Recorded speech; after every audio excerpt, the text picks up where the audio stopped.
Hello class and happy week one of our new course. Little disclaimer here. Sorry for the mess behind me. We are in the process of remodeling my office, so you guys will get to see firsthand with me as things go on here the next few weeks. Hopefully it's done soon because it's pretty cold in here and it's pretty plain. Also, excuse my non-shaving.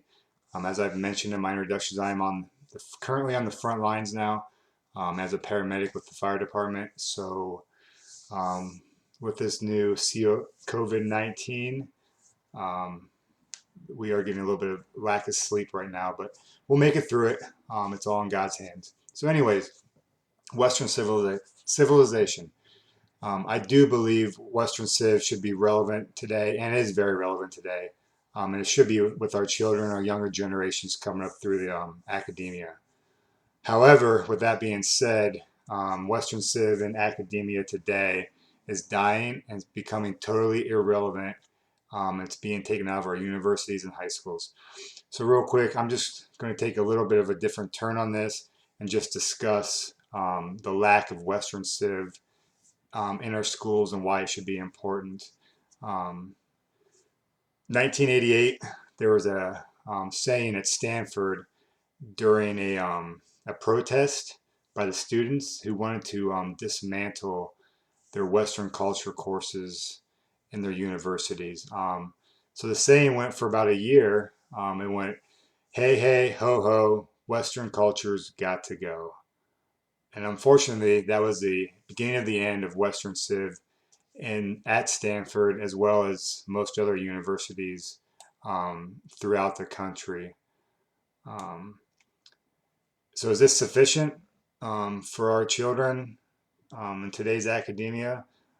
Take, for example, Stanford. All they require now is a study of language. They can take their Western Civ requirement can be a course called the language of food, which takes the place of Western Civs. That's definitely not sufficient enough for our children today, in my opinion, and I think probably most of you all's. A recent study concluded that 50 years ago, 31 of the top 50 colleges mandated Western Civ courses. Actually, at least two of them. The situation today is drastically changed. Um, the report stated that out of those 50 colleges today, um, actually 75 of the nation's top public and private universities today do not require any courses in Western Civ as a prereq to any discipline.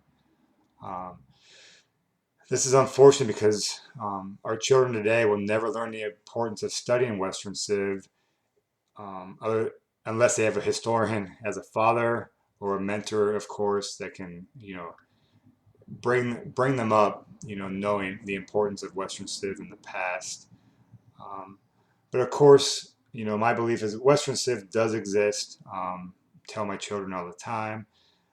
For example, it's not just that a person reads the Bible or Homer or that Rome gave its Republican government and its laws to everyone else in the world, or that our jury system today is Anglo-Saxon or common law was given to us by the medieval cultures, and our playwrights from William Shakespeare are even relevant today.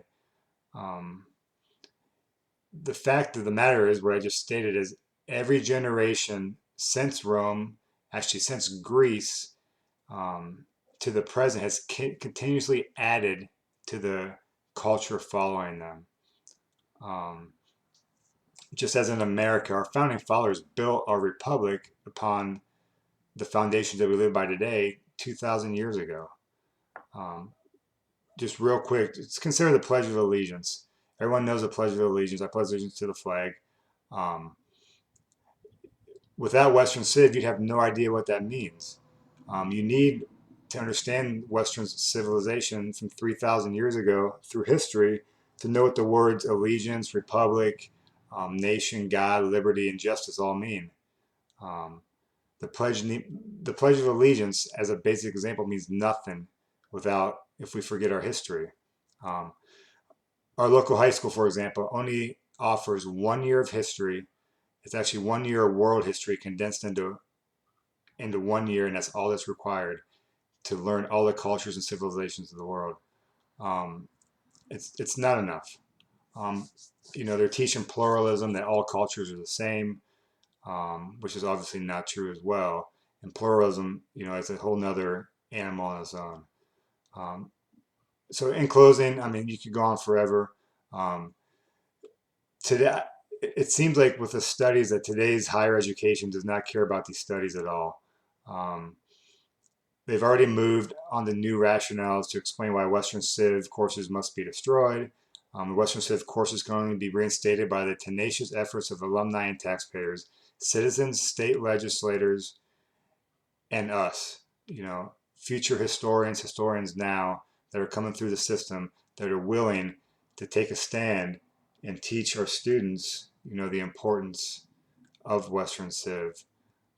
It's not just a matter of academic politics, but the survival of our exceptional republic. The history of Western Civ indeed has been, I mean, I believe it's been lost today, but it can be found, and it can be found by students such as us who push the issue of Western Civ to our students and its relationship to our freedoms that we have today. Thank you.